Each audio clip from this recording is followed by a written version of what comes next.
is Roger Green, host of the Surfing the NASH Tsunami podcast. This weekend, we are offering 4 conversations from episode 15, our post-event discussion of the Liver Forum meeting. Since one of the rules for the forum is that all conversation stays in the room, this is a bit different than the way we cover other major events, but I think it's great conversation. From the vault, we have season 3, episode 26.2, with Quentin Anstey leading the group and considering what a year ago were novel thoughts about best use of NITs. Conversation 2, paragraph 2. I begin this conversation by asking the panelists to pick a particular session that captured their attention in a way that they would not have predicted before the meeting. Before anyone mentions a specific session, Michelle Long jumps in to comment how the agenda as a whole illuminated the depth of issues surrounding drug development. Veronica Miller mentions an interactive session titled NASH Drug Development in the Era of Approved Drugs, commending the co-chairs Manal Abdulmalik and Pam Danaher for their brilliant moderation. She also shares her view that hosting an unscripted panel in a safe environment with engaged participants is really a way to push the envelope and therefore move the field forward. Jörn Schattenberg points to data presented from the European Heart Journal as an exciting way to drive evolution in our understanding of fatty liver diseases by bringing in literature from outside the liver field. Mazen Noureddin offers a more tangible description of some of the content covered, detailing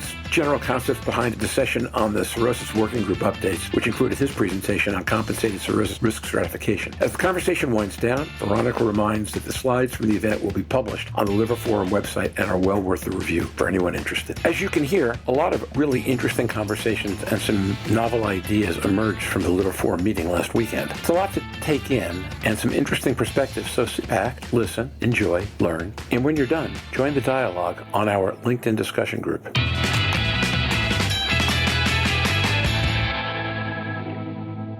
Was there one particular session in the meeting that you didn't share where you thought there was particularly effective ferment or blending of views so that the session got to a place at the end that might not have been where you would have pictured it at the beginning, but you liked it a lot better? Michelle Long. I would say that, wow, that could really be applied to many of the sessions. And even seeing, sort of talking to Veronica even after, maybe she can comment, a lot of the sessions went places that it wasn't obvious they were going to go there from if you looked at the agenda. But for me, I think that really came from the lessons learned. It was a fascinating time to hear about the ongoing programs and have a safe place where people can talk about what has been happening, how the challenges that they face, how they might go about things differently. And then people coming up to the microphone and saying, hey, look, in hepatitis B, it was this way. In diabetes, it was like this. In HIV, it was like this. And just really people sharing their experiences from either other fields and what can we learn from that, even beyond those that have experience within NASH specifically. So it was really fascinating. And I think really helpful to kind of understand the depth of the issues that we all are facing in the drug development field. Veronica Miller. So for me, I think it was that session on, and actually I really liked that session too, the one you mentioned. I mean, I liked all the sessions, obviously, but that was one of those things where because of everyone being so busy, etc., the idea had been to have both programs, but it just hadn't worked out. But then being there and on Thursday night and sort of this safe space feeling, right, to say, oh, we can include this in the agenda, even though it wasn't posted in the agenda beforehand. So that flexibility of being able to,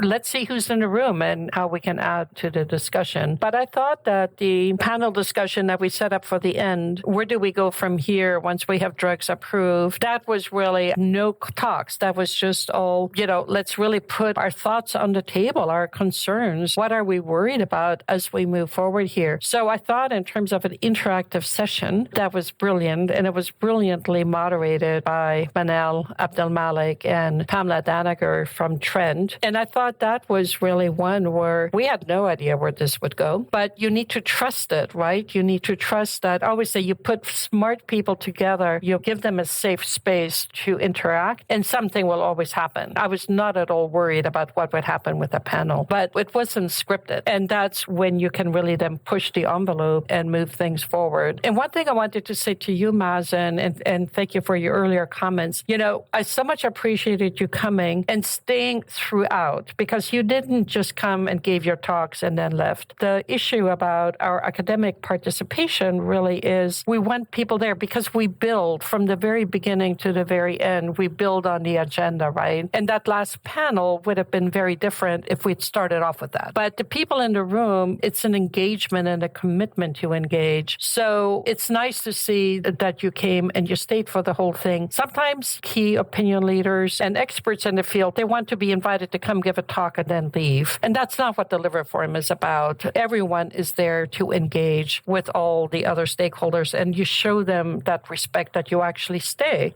for the whole meeting and not just. So thank you very much for your engagement. Mazen Noureddin. I was very happy to be there. I was sticking like a magnet to what is being said, and I truly believe that you guys are advancing the field. Congratulations to you and Arun on another successful conference, and indeed congratulations to many leaders on the subgroups, Michelle, Manal, Naga, and it's really everyone's effort, so keep it on.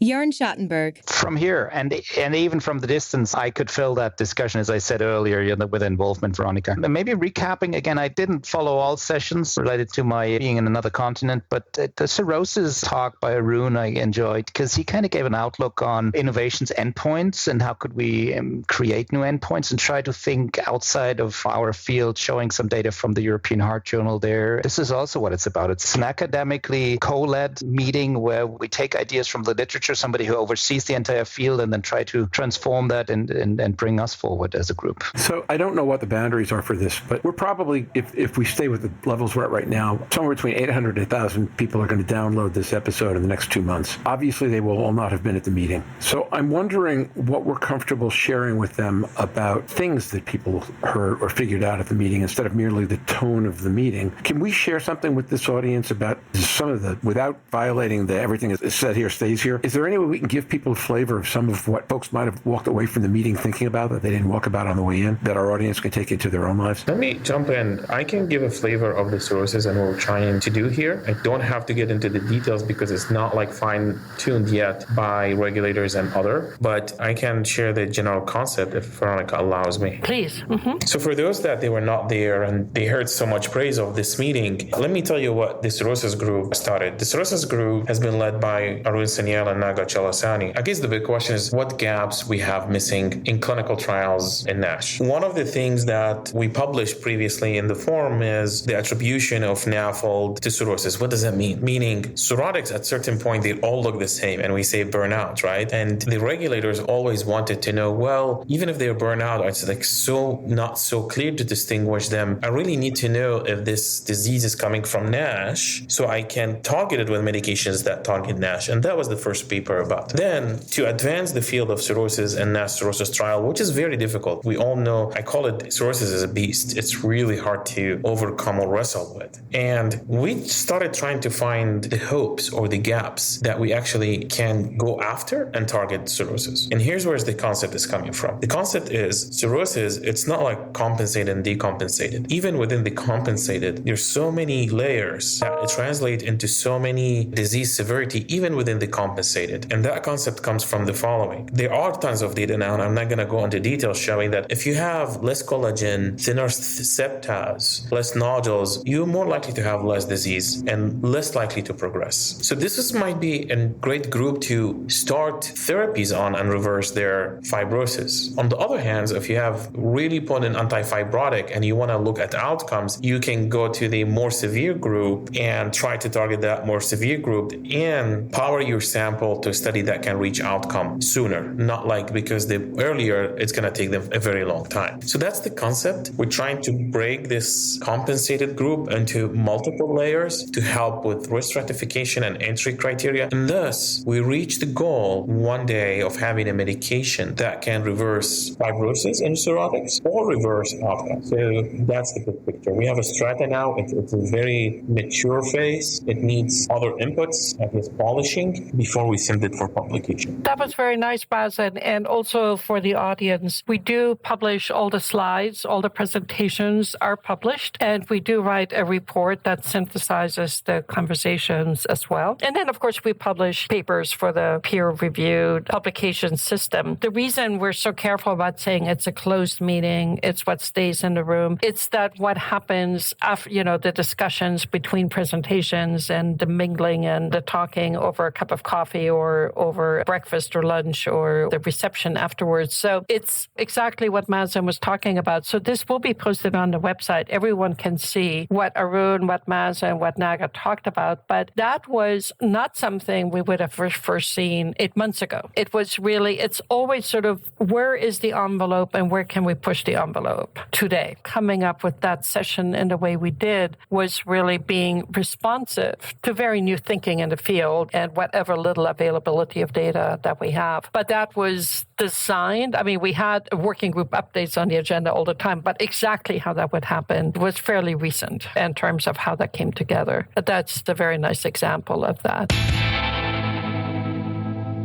And now, back to Roger. We hope you've enjoyed this recording. If you have any questions or comments about the content of this conversation or the entire episode, please put them in the review section of the page from which you downloaded this conversation, or send an email to questions@surfingnash.com. Next week, Donna Cryer will be joining us along with a couple of others to discuss why NASH Day 2023 is so important for the future of how we treat the disease and how we look at it. It's going to be a fantastic conversation. So until then, stay safe, surf on, whatever religion you celebrate. This is an important weekend, so have a good one, and we'll see you next week on the podcast. Bye-bye now.